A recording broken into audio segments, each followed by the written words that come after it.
Ay, magandang gabi mga bossing. Ano ba to si Cayetano? Alam mo, good or bad publicity, still publicity. Baka pag tumakbong presidente dito, manalo na ito eh. Sobrang sikat na.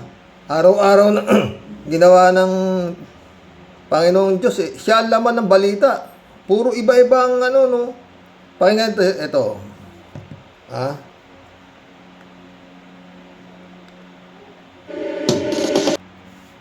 Cayetano, bibigyan kita ng payo, libre ha. O sana makarating to sa'yo. Senator Benigno Aquino, that the Filipinos worth fighting for. So that's why now and then po, wag ma-offend yung iba. Gamitin ko talaga yung laban kasi we have to continue fighting. Laban lang po. It's worth... May Bible verse pa sa likod yung gago eh. Naka-kwadro. Oh. the fight. Pumalag ang August 21 Movement o ATOM sa pahayag at pagmuestra ni Senator Alan Peter Cayetano. Matapos siyang batikusin ng grupo, nagprotesta ang mga miyembro nito sa Makati City ngayong linggo ng umaga para ihayag ang kanilang pagkadismaya. Hanggat hindi po kayo nagsasakripisyo para sa taong bayan, with all due respect, Honorable Senator, you have no right to use it. Giit ng grupo, para naman sa lahat ng Pilipino ang paggamit ng laban sign, pero hindi para gamitin sa anilay pampolitikang agenda. Tama na yan. Napanood nyo na ho siguro yan. Ang akin naman, mabigay ko lang yung payo ko dito kay Cayetano. No? Cayetano, dati ganyan ka. Duterte ka. Ngayon naman gusto mo, laban ka, kay Ninoy ka. Ano bang nasa tuktok mo? Sa totoo lang, no? Cayetano. Pinapanood kita kung ano-anong pinagsasabi mo, parang no?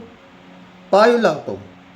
Subukan mong magpatingin sa psychiatrist. Mukhang may tama ka na. Oo.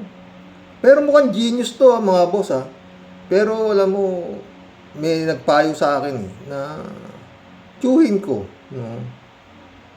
Nasa Amerika, US Navy siya pero tagal lang kami nag-uusap. No?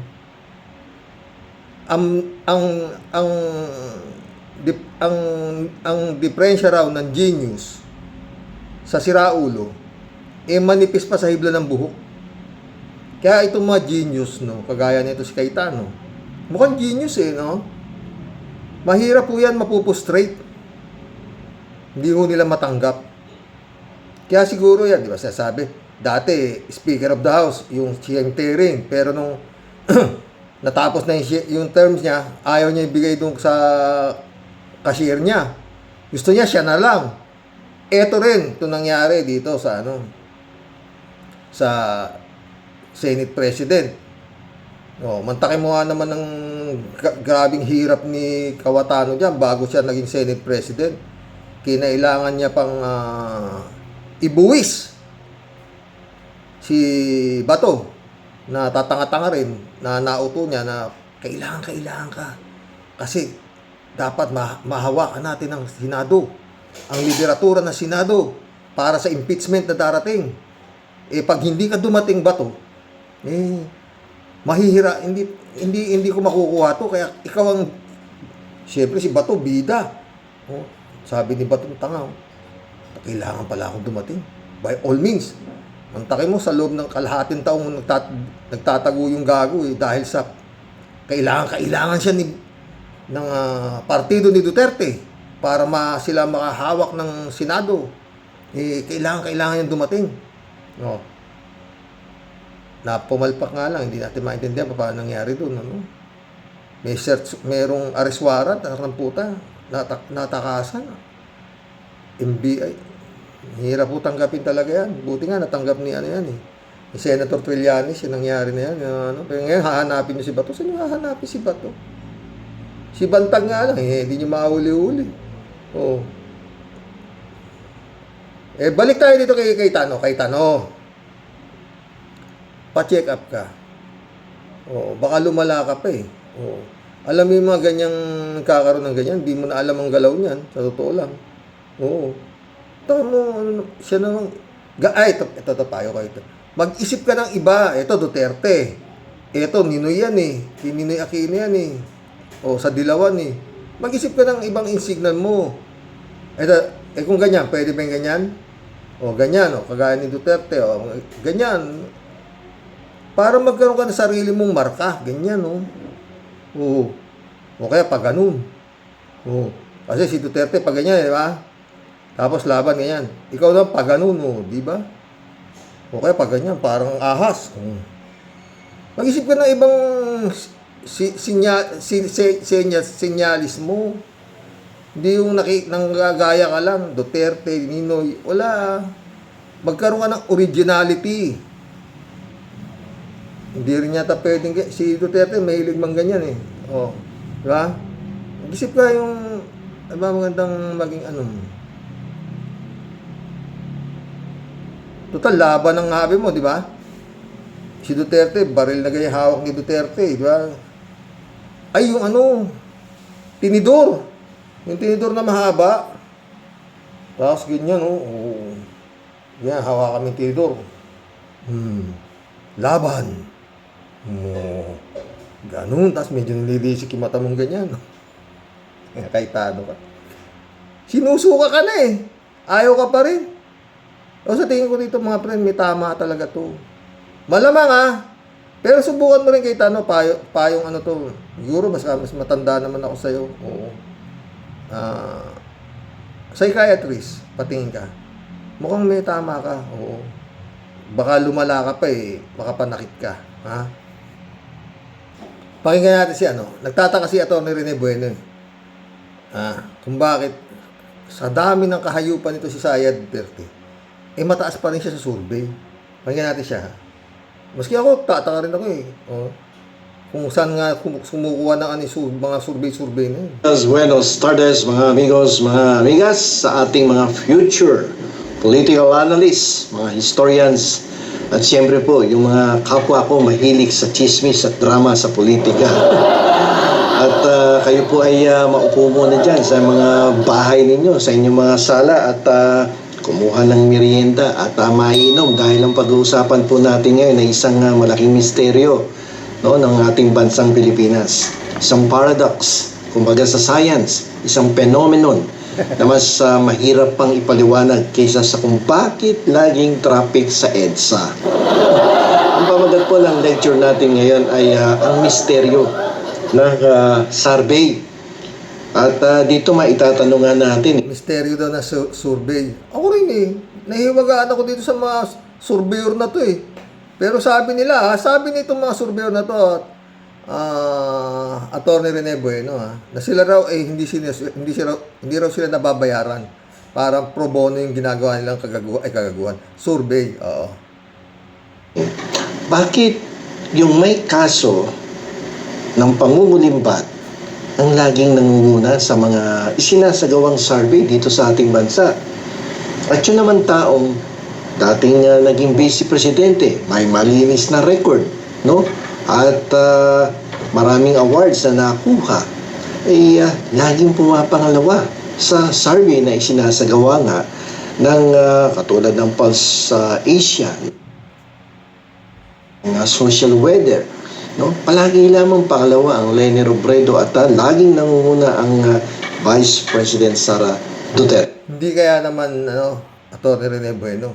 Baka naman kagaya na sinasabi ng maraming nagsasabi na itong mga survey na ito eh. Kung ikaw ang nagpa-survey, eh syempre ilalagay ka sa unahan. O, di ba? Ngayon, ihimayin natin ang realidad kung bakit si Vice President Sara Duterte Sige nga. na naharap sa isang impeachment case sa Senado ay may mga kasama pang Attorney, 2 beses na yan na nai-impeach sa Kongreso. Ha? Yang si Sayad, ha? may mga kasama pang reklamong plunder sa ombudsman na isinampad ng ibang politiko, no? Yun. Kagaya no, Atty. Rene Bueno. Sinampahan ng plunder ng mga ibang politiko. Bakit natutulog yung kaso na yun? Sa ombudsman pa sinampa, Sino ba ang ombudsman? Si Boyeng yun Appointee ni Marcos yata, ni BBM si Boyeng, appointee yan, di ba? Dating, DOJ secretary yan, tapos naging, nasa ombudsman na siya. Yung kapatid niya, nasa DILG, di ba? Parang lagi pa rin nangunguna sa karera para sa 2028 presidential elections. At sa kabilang banda nga, si dating VP Leni Robredo na may tinatawag na angat buhay performance ay nakakuha ng pinakamataas na audit rating, no? Yung unqualified opinion to mula sa Commission on Audit. Pinakamataas na audit rating. Napakalinis talaga si VP Leni Robredo. Di ba? Pero, pumapangalawa. Hindi kaya Atty. Rene, nagsisignify lang yan talagang napakaraming tanga na butante. Di ba? Magtaka ka pa ba naman? Si Kimo, number 1. Ano ba yan? Nung siya ay Vice President pa ng ating bansa. At hanggang ngayon nga, doon sa survey, ulitin ko, ay nananatiling nasa pangalawang pwesto lamang. So, i-analyze natin. So, kayo ay maghanda ng mga notebook at o kaya papel at lapis or ballpen dahil wala pong censorship ang lecture natin sa episode na to. Okay? So, simulan po natin sa pinakabagong survey ng Pulse Asia nitong May 2026. Lumabas po ito sa pahayagan kahapon lamang, no? So, sa isang hypothetical na salpukan, nakakuha si Sara Duterte ng 51%. Imagine mo, naka 51%. Ang isang public official na naharap sa kasong pandarambong, no? Walang habas na paggastos ng confidence. Tagalog siguro si Atty. Rene Bueno. Walang habas no? At saka itong survey na ito, hindi kaya nahihiya ito? Sa buong mundo, kahiya-hiya ka na kayong mga nagsusurvey na ito para maglabas kayo ng ganyang klaseng survey. Ganitong klaseng politiko. Magsusurvey kayo ng ganyang kataas? Ba't, Sus Mariosep kayo, mahiya naman kayo. Bigyan ng kahihiyan yung bansa Pilipinas. Atty. Rene Bueno na to. Talagang magtataka ka na naman di ba? Funds, mga kasong hanggang ngayon na hindi pa niya naipapaliwanag, no? Iwan na lang natin kung harapin niya dito sa impeachment court kung sakasakaling matutuloy ang pagdinig, no? Ako tansya ko, mga friend, hindi yan haharap. Parati naman sinasabi ni Sayad I will leave it to my attorneys. Di ba? Bahala na yung mga attorney ko dyan. Di ba? Kaya ngayon na nangyari nung ginawa ng attorney nila, sinagot yung articles of impeachment na wala namang sagot kung hindi parang gusto nila i-dismiss na Senado outright, wala nang trial dahil mga technicalities ang ginagamit ng mga magagaling na abogado. Ito si Sara, di ba? Pero kahiya-hiya ho yan, mga boss. Kahiyaan ho yan. Kahiyaan ho yan talaga. Puta, mantakin ni mga nag-volunteer ng pro bono ng mga abogado. Mga abogado di Campanilla. Oo. Tapos tatablahin lang nito mga bugok na senador. Oo. I-acquit nila. Puta, kahiya-hiya yan sa buong mundo. Ng Senado dyan sa impeachment complaint laban kay VP Sara Duterte. So dito si Leni Robredo naman ay mayroong lamang 41% dyan sa Pulse Asia survey na yan. So, ganito, kung titingnan po natin yung resume nila, si Inday Sara ay meron nga nagbabadyang impeachment trial sa Senate, no? Ngayong July 6 ang schedule niya. At may binubusising confidential funds sa ombudsman dahil may nagsampa din ang kaso sa ombudsman. Habang si Leni naman po ay isang... Yun nga Ano pa bang hindi pa ba maliwanag yan, ombudsman, para isampan nyo sa sandigang bayan yan? Wala namang immunity from suit yan. Kailan nyo isasampa yan? Pag inakwit na ng Senado, saka nyo pa isasampa sa sandigang bayan yung plunder na nakasampa kay Sayad? Di ba? Tsaka yung yung ginawa nitong yung kapatid niya, si Boy Tato, na mukhang raw, kakasuhan na raw yata. Parang disciplinary action bila pagtambak basura doon sa harap ng DNR, kung di ba naman mga talagang santa. Puro mga may sayad talaga itong magkakapatid na to. Abogada, tahimik na nagpapatakbo ng mga NGO at walang kahit isang kaso ng korupsyon. So, saang planeta ka? Atty. Rene Bueno, wala pang dinastiya yung Robredo. Sa planeta ka raw, sabi niya. Takang-taka na rin si Atty. Enzo. At marami naman nagtataka, mga surveyor, mahiya naman kayo. Marami na nagtataka sa ginagawa niyong survey. Naman talaga makakakita na ang aplikanteng may pending criminal investigation ang mas gustong i-hire ng boss ng isang kumpanya kaysa sa aplikanteng may certificate of good moral character. Saan kayo nakakita mo yun? So, parang nakakabahala at parang misteryoso. Para sa akin, napaka-misteryoso nung survey na yan, no? At bakit palaging angat si BP? Mga surveyor, kung ganyan lang ilalabas yung survey, huwag nyo nang ilabas. Sarilinin nyo na lang. Abay, mahiya naman kayo. Mantakin mo, nangunguna. Puta, wala nang paglagyan ng kaso. Pinagmumura na, kumuha na ng assassin, putang ina ninyo, lahat, mga gano'n na. Kasama kayo doon, mga surveyor. Lahat putang ina ninyo, lahat, sabi ni Sayad, diba? Labas pa kayo ng labas na survey. Mahiya kayo. Kaya kayo minumura ni, magmura ng bobo, si Gadon. At pumapangalawa lamang ang dating Vice Presidente na mayroong napakagandang record, malinis at walang bahid ng kahit kapiranggot na korupsyon. Antindi nila ito. Walang bahid ng maskin kahit kapiranggot na korupsyon. Napakaganda ng record. Pagkatapos, mga surveyor kayo, naglalabas kayo ng survey, ganyan. Kaya si Sayad, pagka kinakasuhan, ang isasagot ni Sayad, ginagawa niya, pinupolitika niya ako Komo ako nangungunang sa pagka-presidente. Yun ang ginagamit na itong grupo nitong si Sayad. Kaya ninyo siya kinakasuhan, pinapa-impeach nyo kasi nga dahil nakikita ninyo na threat siya dahil matino siya dahil putangin na. Saka nakakita ng ganyang klaseng nag-a-apply ng presidente, puta. Mabuti pa si Pamatong. Kung dyan lang kay Sayad, diba? Ang ganda ng interview mga friend. Yung interview nito si Boy Abunda kay Atty. Claire Castro, napanood nyo ba? Ang ganda ng mga pero ang galing nung Claire Castro, mga friend. Natanong ni Boy Abunda si Claire Castro kung gusto niya maging senador o kongresista. Wala sabi ni Claire. Wala sa hindi ko pa iniisip niya.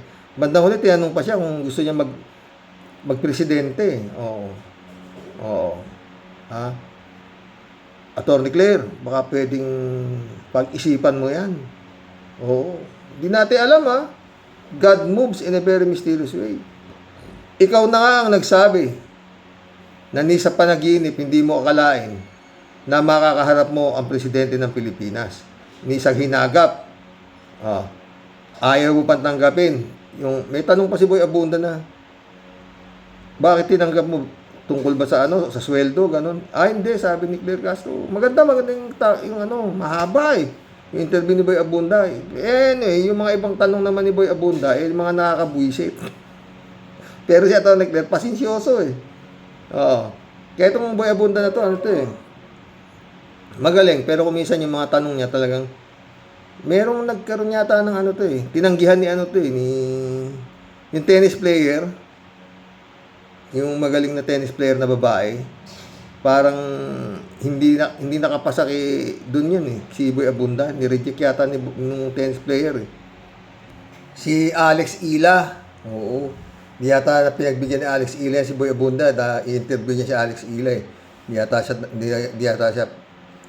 yata nakapasa kay Alex Ila yung si Boy Abunda. Parang yun ang balita ko, ni-reject. Tuloy natin si Atty. Rene Bueno. Diba? So, bakit nga ba nangyayari to? So, ipaliwanag po natin, no? Ang mga dahilan kung bakit laging nangunguna ang ating pong Vice Presidente na si Sara Duterte sa lahat. Baka naman kaya nga Atty. Enzo. Kasi nga, siya nagbabayad doon sa survey. Sa dami ng pera niyan.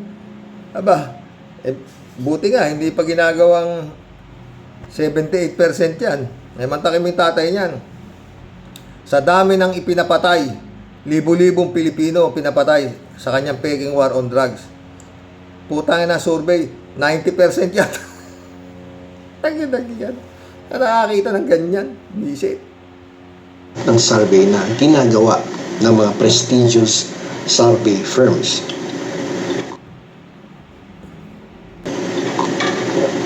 So, may ano dito may tinatawag na theory ng Mindanao Fortress, yung regionalism. Sa huling survey, Prestigious survey firms. Ang alam ko nagsusurvey lang sila, hindi sila binabayaran. Yun ang sabi nila. Pero, hindi naniniwala si Gadon dyan. Maski ako, hindi ako naniniwala.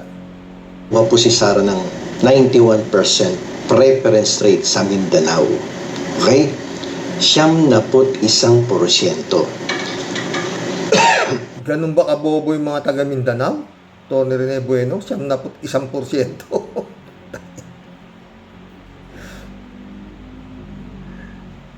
Ewan ko.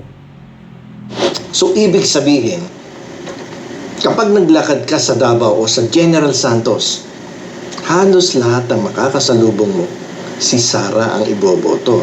Biruin mo naman 91% yung preference na lumabas sa... Teka, Atty. Rene Bueno, marami nang nagsisigaw na taga Davao na hindi sila iboboto si Sara Duterte. Napapanood ko yan sa mga TikTok, minumura na siya ng mga taga Davao diba?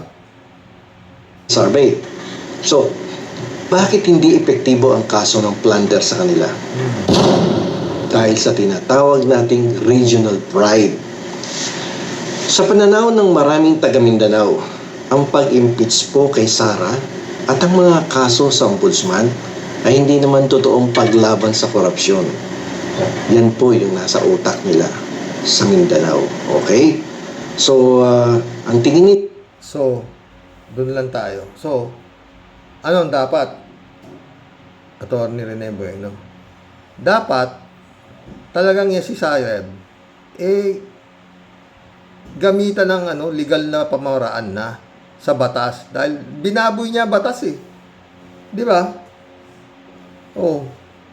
Binaboy niya batas. Papapatay niya yung Pangulo, asawa ng Pangulo. Kaso. Ba't ayaw gumalaw yung kaso? Sabi mo nga, sinampahan ng mga politiko. Si Trillanes na, sinampahan na nga yan Pati yan sila pulong Bakit natutulog sa ombudsman? Bakit ganun? Di ba? Mukhang something is wrong and di ba? Mantalang yung anak niya nahuli Department of Justice pa lang wala na. Katay na, di ba? Trillanes, 2017 pa sampa ng kaso. Kadaming sinampang kaso na ni Trillanes. Marami ng gaso si Trillanes sa kasasampa ng kaso. Mga kopon ba na, di ba? Ba't ganun? Alam niyo mga friend, pag naririnig ko yan na ganyan, ng mga nangunguna sa survey, tapos wala talaga Wala pang filing of candidacy, nangangampanya na. Garcia, wala kayong magawa. Nahayaan nyo lang. Hindi pa ba pangangampanya yung ginagawa ni Sayad na yan? Umiikot na sa buong, kung saan pumupunta ron. Di ba? Ewan, mga friend. Kahit ano, paulit-ulit, magpatingin ka sa psychiatrist, baka lumala ka. Baka mamaya, may mga lalaka, iba na ang ito eh. Baka mamaya, pagdating ng yung July 6, pusa, baka makipag-agawan to sa upuan ni Gatchalian ah. Hindi, ako ang hahawak nito. Ako ang Senate President. Wala kang 13. Pero mukhang makaka-13 na raw yata. Dahil itong si Joel Islord, mukhang lilipat na. Yun lang naman ang hinihingi ni Cayetano eh. Pakitaan niyo ika ako ng 13 at ako'y bababa na. Parang iniisip niya, tapat itong mga 13 sa itong kanyang mga pero wala na, naubos na eh. Wala ka na nga, ni 11, wala ka na nga eh. Sasampu na lang natitira sa'yo eh. Diba? Nakakulong na si Jinggoy, nawawala na si Bato. Ano ba 13 hinahanap mo, Cayetano? Malaki talaga diferensya mo eh. Samantalang si Gatchalian eh, may permis na 12. Isa na lang hinihintay. At yan nga, baka si Joel Islord tumawid na, no? Hi mga boss. Mga friend, nanonood po kayo ng With Due Respect. Gusto ko to. Si Atty. De Leon, pakinggan natin. Ang inaan niya rito, yung kabastusan ni Baste, no? Matapos pansamantalang suspendihin ang operasyon ng gumuhong New Carmen Sanitary Landfill kung saan dalawa ang namatay. Yes, layon sana ng suspensyon na bigyan daan ang stabilization efforts at tiyaking sumusunod sa requirement ang landfill. Pero sa halip na makipagtulungan, isinama pa ni Mayor Baste sa garbage collection point ang opisina ng DNR. Sa ngayon, iniimbestigahan na ng DILG ang posibleng pananagutan ng alkalde sa insidente. Kami allergic pa naman sa pananagutan ng mga Duterte. Ipinilabas nga ang utos ilang araw bago ang malakas na lindol sa Mindanao. Binisita ni Vice President Sara Duterte ang ilang biktima ng lindol para magbigay ng tulong. Pero nasaan nga ba ang iba pang opisyal mula sa pamilya Duterte ngayong kailangan ng tulong ng kanilang kababayan sa Mindanao? Sasagutin natin yan dito lang sa Balat Sibuyas! Bawal. Bawal ang tigon! Huwag kang BS! Balat Sibuyas! So ano sa inyong palagay dito sa mga aksyon ni Baste Duterte? Unahin natin sa iyo, Cheska. I call it a mantrum. A man tantrum talaga. When they don't get what they want, ito mga nepo baby talaga, nagmamantrums lang talaga sila. Why would you do such a thing? No? Mamantrums lang talaga sila. Why would you do such a thing? No? Alam naman natin ito ay legal process. There has to be something, stabilization efforts nga to. Tapos, porket hindi lang nasunod yung gusto mo, agad-agad, o kung ano man, nagtatro ka lang ng tantrums. I have nothing to say. Kasi his personality, his behavior has always been consistent. Yun ang alam mo, sa mga magjojowa nga talaga, ang hinihingi ng mga tao sa kanilang partner, consistency. Sa pagiging sweet, sa pagiging caring. Pero itong si Baste, nakikita ko consistent siya eh. No, consistent sa bad behavior nga lang. Hindi sa good behavior. So, yan na lang po mas. Consistent sa bad behavior daw. Wala talagang yun, no? Puta, anong klaseng pamilya to, no? Ha? Pero, hindi natatalo sa Davao.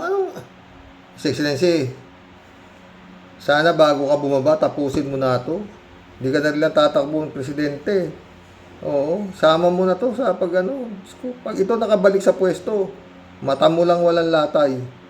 Sabi ko, attorney. Ako, alam nyo, dumaan yung linggo this week. Yun ay halimbawa ng isang natural disaster. Itong ginagawa ni Mayor Baste Duterte ay human-made disaster in the form of a public health issue or isang malaking banta sa public health. Ano bang ugali ng alkalde mismo ang nag-i-instruct sa mga taong bayan niya na magtapon ng basura irresponsibly sa isang government facility? Imbis na sinusolve mo yung problema, kung matinong alkalde ka, ang unang mong gagawin, paano natin titipunin? Kung matino, hindi nga matino yan eh. Di ba nagpapatay pa yan ng mga daming tao? Wala na nangyayari. Wala eh. Asa ng DILG na nakakasakop dito sa anak ng pating. Yung mga basura at malalagay sa pansamantalang landfill. Eh, ang solusyon mo, at sa bagay, Tatak Duterte, ay itambak mo sa opisina na ginagawa lang naman yung trabaho nila. Sa bagay, allergic nga naman sila sa pananagutan at gusto yung mga performative at yung mga ganyang mga aksyon na kunyari, may ginagawa. Tandaan natin ha, by law, si Baste is the chair of the local waste board, no? Ibig sabihin, 3 dekada na silang namumuno sa Davao.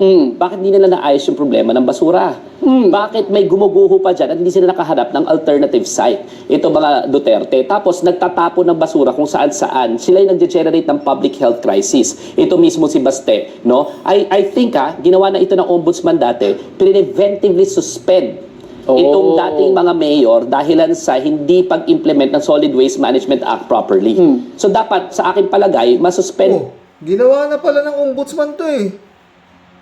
Dapat gagawin din ni Boying Rimulya to. No? Nasanay sila sa ombudsman si Martires eh. Kala siguro ni Baste, si Martires pa yung nakaupo. Pero alam niya naman na si Rimulya nakaupo, di ba?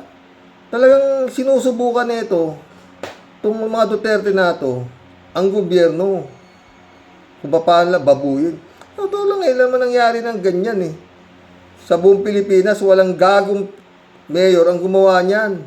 Tambakan mo yung harapan ng DNR, putang na. Immediately, preventively suspend itong si Baste Duterte pending investigation of the illegal thing. Yung legal order niya na itambak yung basura sa harapan ng DENR. Anong klaseng kabastusan yan? Anong klaseng kalokohan yan? No? Yan ay Tatak Duterte! Tatak Duterte talaga yung mga kabastusan, kababuyan, kawalang hiyaan, band-aid solution, brusko-broskuhan, pero walang solusyon. 30 years na kayo sa Davao. Hindi deserve ng taong bayan ng Davao yung basura na problema na yan, yung ugali ninyo. Tayo si Excellency, and dapat ito tatanggal natin sa... Tsaka yun nga, pwede na yun, di ba? Kasi, search warrant, lahat ng bahay nito, mga to. Tsaka yun nga, salin nito, unexplained wealth nito, dapat talagang birahin na to eh. Kagaya ni Saya, di ba? Bilyon ha, puta. Ay, naku, grabe pera nito. Talagang dapat ito, diinan na to eh. Kawawa yung Davao. Basura. Alam ko ang problema, basura, pero hindi dapat yung ugali ninyo, yung governance ninyo, basura rin. No? So sa akin, it can be the ombudsman or it can be the office of the president who can preventively suspend itong si Baste Duterte at gawin nila sa lalong madaling panahon because he can intervene in actually suppressing yung ebidensya sa violations ng local waste management act. Balita ko nung kasagsagan nung lindol ano ba yung i-cancel mo yung biyahe mo papuntang Hong Kong ba? O China? Mga tropa mo? Ano ba yung i-cancel mo yung biyahe mo papuntang Hong Kong ba? O China? Di ba? May krisis ka sa China yata, friend. China, oo. basura. Lumindol na expected normal na ma-expect magkaroon ng aftershock na pwedeng mangyari anywhere. Pero ano ginawa ng isang butihing alkalde ng Davao City? Sumibat. Nawala. Nagpunta sa China ng kaibigan nila. Baka umuwi. Oo. Ano ba, Baste, bakit ka pupunta sa China kahit na may crisis dyan sa Davao? Asan ba boss mo? Di ba boss mo nasa Davao? Yung taong bayan na nakakuha ng isa sa pinakamalakas sa lindol na na-experience ng Pilipinas, sa Mindanao? O may iba ka bang boss sa China? No? Bakit ka nagpupunta sa China ng mga oras na yan? Nagtataka lang kami. Kailangan ka supposedly ng taong bayan dyan. Sa Davao, pagkatapos mong utusan na ikalat yung mga basura ng mga Davaoenyo, no? I think yung mga Davaoenyo, kailangan purgang-purga na dito sa ganitong klaseng leadership. Basura lang, hindi nyo pa inayos. No? For 30 years. 30 years kayo, 30 years na walang kwenta yung governance nyo pagdating sa pag-aayos ng basura. Tapos, nung ginawa ng DNR yung trabaho, dahil kailangan nila i-regulate yung basura, kailangan nila make sure na maayos yung... Ang problema dyan, hindi natatalo. Ultimo yung tatay nito, nang dami na nga pinapatay, tumakbong mayor, landslide pa. Nagpapampers na. Hindi naman mayor to si Baste nito eh. Vice mayor yata to eh. Yung mayor, yung tatay niya nakakulong dun. Di ba? Wala. Kawawa Davao dito. Galing nung nakalaban nito, yung magkapatid. Lilampaso. Si Pulong, nakanamputang ina. Siya niya, kinasuhan pa, di ba? Dinimanda nung binanatan niya nung yung bugaw. Asan yung demanda? Wala rin. Wala no? landfill, sasabihin ninyo, tambakan nga ng basura yung harapan ng opisina nila, no? Anong klase yan? So, as much as possible sa aking palagay, kailangan na aksyonan yung ganitong klaseng leaders, not just by the government should suspend si Duterte forthwith, but yung taong bayan ng Davao, you deserve better governance. Hindi nyo dapat problema itong klaseng basura dahil sa basurang governance ng mga Duterte. Attorney, this is just another proof. Ang problema dyan, mga friend, nga, minumura na yung mayor, ay yung presidente. Pinaghahamon na lahat yung mga NBI, si Matibag. Pinaghahamon na lahat itong mga Duterte na ito. Wala namang Kailangan namin yung ulo lang ni Bongbong. Walang disciplinary action yung DILG. Wala. Yan pang basura. Wala. Mukhang, ay, nako. That the Duterte family are delusional. Kasi ang delulo nila is that they don't think they live in a democratic republic. I think they feel like they own the kingdom. They are the kings of Davao. They feel like they are dictators and... Hindi lang king of Davao, friend. Hanggang ngayon, ang alam nila, walang magagawa sa kanila, itong administrasyon ni Bongbong Marcos. Wala. Ito lang impeachment nito. Nangangampanya na, wala pang campaign period. Wala, talagang alam nila. Ay, putang ina. Ewan ko, His Excellency, rightfully so, they are acting as if they are authoritarian and dictators. Kasi kung totoong democratic leader ka, you will be there for people in times of crisis. Kung totoong democratic leader ka, you have compassion for your people. Kung totoong democratic republic ka, you respect equally itong branches of the government who are helping you do your work. So I don't think they believe that they live here in a democratic institution. I think they believe they are authoritarians and kings of their own kingdom in Davao. So kayo, stop with your delulu. Nasa Pilipinas po kayo. Ang alam nila, kaya nila lahat sa Pilipinas di ba? Hindi lang Davao. Hanggang ngayon, ang alam nila, walang makakapalag sa kanila sa Pilipinas. Samantakin mo, pinapapatay lang yung presidente, pinagmumura lang ng mayor yung presidente. Pinagmumura lang ng wala. Demokrasya po to, hindi po kayo naghahari-harian dyan na gagawin nyo lang yung gusto nyo at hindi nyo gagawin yung hindi nyo gusto. Gawin nyo yung trabaho nyo. Pasalamat ka nga, ikaw naging mayor, diba? Your dad was elected as mayor. Pero ikaw lang nakaupo dahil nakakulong siya ngayon sa dahig. Correct. So, gawin mo po ang trabaho mo sa posisyon mo as mayor. Saka siguro baka panawagan na rin sa mga mamamayan ng Davao City na sa 2028, it's also time to take out the trash. Yeah. Tama. Alam mo, sa akin lang, huli na sa lahat, no? PR move ito. PR move ito. Hindi ako naniniwala hindi sinadya ito ni Baste Duterte. Bakit? Hoy, Baste, ang dami mo mga videos dati na pa-English ka, iba yung slang mo. Ngayon, Bisaya ka na magsalita na parang tatay mo. No? So para biglang Bumubulong-bulong na din bumubulong na rin, tapos sinahawak-hawakan na rin yung mukha. Diba itong si Baste? PR yan. Nahuling-huli ka namin dati nung konyo ka magsalita. So, sinusubukan mo maging tatay mo, okay? Pati ito, ginagawa mo, sinusubukan mo yung mga bruskuhan lahat. PR ito. Pero hindi bagay sa iyo una sa lahat, at hindi ka parang tatay mo dahil konyo-konyo ka noon, at pangatlo sa lahat, no, illegal yan, yung bruskuhan na ganyan. Konyong-konyo, bobo yata yun, di ba? Konyo. Kumita na 10 years ago. Laos na yung ganyan dahil nakita na namin kung paano ang epekto niyan sa taong bayan. So tama na yung pagiging laos mo. Magtrabaho ka, hindi yung PR na lang, laos pa. Baka naman, huwag mo na pigilan. Walang laos-laos ang mga yan. Basta Davao kanila. Basta baka gusto niya rin maging karton. Naman, oh. O kaya babasahin na natin ang inyong komento sa ating talakayan ngayong araw. At syempre, bilang mga judges, magdedesisyon kami if we will either take it or leave it.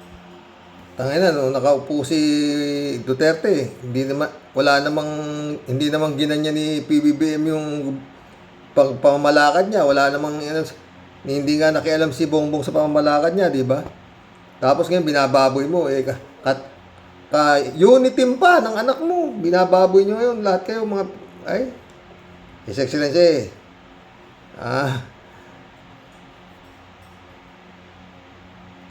Pinoy Sea, Salt Bay, shout out. Not everyone who says to me, Lord, Lord, shall enter the kingdom of heaven, but he who does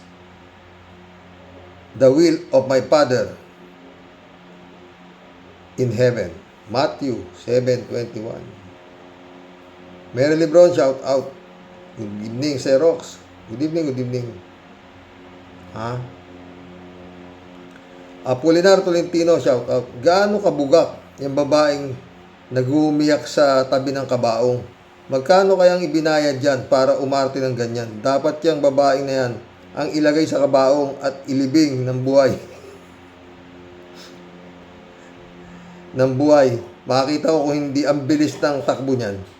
Ay nako, kung di ka matuwa, mabubuisit ka. Totoo yan, Apolinar. Kalat ni Baya, shout out. Good evening, Kasani. God bless your family. God bless your family too, Kalat ni Baya. Librado Ludovico, shout out. Blessed Saturday morning, Karox, and to all warriors. Rodelia Alpilor, shout out. Hello po, Xerox. Talagang pag di ka matibay ang dibdib sa inayupak na Inday Sustay, sobrang napakasama ng ugali ng bastos na yan. Talagang mapapamura ka talaga. Abang pa tayo, Sir Rox, dahil dumadami na ang kakampi natin. At higit sa lahat ay si Lord. Ingat po, Sir Rox, and God bless us always. God bless, Rodelia. David Alimindoa, shout out. Good evening po, Karox. Tama po si Father Robert Reyes na iba ang sinasabing Diyos ni St. Peter Alan Cawatano. Sa impyerno po siya. Sa impyerno po yung sinasabing Diyos ni Cawatano. Di po ba presidente ng impyerno ang ipinaglalaban nila? At saka hihintayin nga sila ng puon nila sa impyerno, kaya huwag silang matakot doon. Ewan ko po. Simula ng maupong presidente, yan si Digonggong, nagsimula na din po yung pamumuno ni Taning sa mga Pilipino. Totoo yan, David. Michelle Edwin, Mike, shout out, my friend. Shirley Jaser, shout out. Hay nako, Karox. Sakit ng ulo presidente ng mga DDS. Buisit talaga yung mga yan. Paano na kaya ang Pilipinas sa 2028? Basta yun ang sasabi ko, Shirley. Pag yan si Sayat ay nakatakbo, inutil itong administrasyon na to ni His Excellency. Friend Shervin Sapeda, shout out. Christian Sen, July 7, Alcatara. Annalisa Apolinar, shout out sa inyo, mga friend. Sabi Tia Delio. Alam mo po, Xerox, totoo naman po talaga na grabe pong kapal ng pagmumukha niyang si Cawatano. Ano po?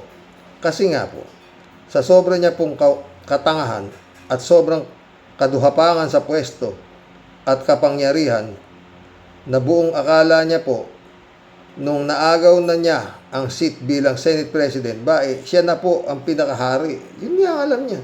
At di na po pwede ang mga mas matatalino at mas may utak po kaysa sa kanya. Gagawin lang po siyang literal na utusan, ano po. Kaya nung naagaw niya po na walang kagatol-gatol, ang walang kahirap-hirap, in a snap, siyang bigla naging pinuno ng mga bukbok. Dahil sa sobra po siyang kampante, akala niya po kasi, di basta-basta maaagaw po sa kanya ang pinaghirapan po niyang ng 1 minuto para maging hari. Di ba, Sir Rox? Sa isang iglap din, na wala din parang bula yung kinamkam niya ang pwesto. Hindi pa, hanggang ngayon pinaglalaban pati Adeli. Siya pa rin daw ang Senate President. Wala pa raw silang 13. O, di ba? O, edi mabuti nga sa'yo. Kawataan ng pulpol. O, edi ngayon, magdusa ka, leching yawa ka. Magdudusa ba yan? Ako, ang daming pera. Alam mo po, Panginoon, alam po ng Panginoon ang kanyang adhikain at maitim na balak. Kaya po, gumawa po sila ng sarswela drama na maski po mga sunog baga sa kanto, di po sila pinaniniwalaan. Masasabi ko pong gumalaw po ang kamay ng Panginoon para po sila di magtagumpay sa maitim nilang balak para kay sayad na halimaw. Kaya payo ko po sa mga tropang kontrabulate na binububok na po ang mga utak mga kulukotoy, tama na. Taong bayan na ang nagsasalita. Sumuko na lang kayong lahat ng mahinahon at dahil sa mga sobra ninyong katangahan, edi kumain kayo ngayon ng alikabok. Parati na lang kayo lahat mga surot. Para na lang kayong lahat ng mga surot. Sarap ninyong tapak-tapakan at tiris-tirisin. Hoy, Marco Beta, manong umayos ka. Yang piluka mo na lang ang pagtuunan mo ng pansin para na lang kayong etyas lahat at dinadapuan ng bangaw at inuud na sobrang yung bantot na grabing pagkabulok. Musta si Batang Babalina? Wala, nagsasalita eh. Si Luga Arda. Di ba ang saya-saya? You guys are nothing but full of craps. What a shame to all Filipino people. Totoo yan, mga leche. Di na kayo talaga nagtira kahit konting dignidad para sa mga sarili ninyo. Hindi na nanalo sa eleksyon yung may dignidad eh. Ang importante, wala kang dignidad pero may pambayad ka sa boto. Nang dahil sa pagtatanggol at pagsamba ninyo sa halimaw, di ayan ang inabot nyo. Mabuti nga sa inyo, mga buwisit, mga leche, kinampuel, layas, chupi. Alam mo, marami pang gagawing milagro itong mga hayop na to. Marami pang gagawin yan, tingnan nyo. Buhay pa yata yung niyan. Davao Death Squad yan. Yung mga kernel na retarded kernel, nagluluhod pa rin sa putang para mga may pililing. Diesel, shout out. Gandang umaga sa Rox at sa lahat ng mga ka-warriors. Jojo, tol. Happy Sunday, tol, sa mga subscriber. Tama, pati simbahan. Yan, kanya-kanyang kampo dapat punahin nila ang buwisit na Meralco dahil dinadaya nila ang tao. Pumunta ako kahit anong sabihin mo, yun daw talaga ang konsumo. Meralco. Marilo Pabianak, shout out. Blessed Sunday po tayo sa mga ka-warriors. Sinasabi nga po na kung sino pa yung nagpapakita ng malapit sa Diyos, siya pa yung lapitin ng demonyo para tuksuhin. Gaano siya katatag sa paglaban sa tukso at kasalanan. Pinagsama-sama nila ang paglilingkod sa gobyerno at pagpapakita ng pagsamba sa Panginoon. Wala kasi pwedeng maglingkod sa dalawang Panginoon. Mamili ka lang ng isa para sa buong puso, magampanan ng buong katapatan ang iyong pinipili. Amen. Eddie Luna, shout out ha. Hello Karox, magandang araw sa iyo dyan Karox at sa mga magnanakaw na politiko ng Pilipinas. Ginagamit lagi nila ang Diyos. Nung nagnanakaw sila, hindi nila ginagalang ang Diyos. Ngayong nasa kagipitan sila, lagi nilang nasasabi ang Diyos. Yan Karox, ang mga demonyo sa Pilipinas. Nagkukunwari na malapit sa Diyos, pero sabi nga, ang mga demonyo mapanglilang. Nagkukunwari pero hindi sila uubra sa kapangyarihan ng tunay na Diyos. Tama ang sinasabi ng pare sa topic mo po. Sa topic mo. Salamat Karox. Di ba?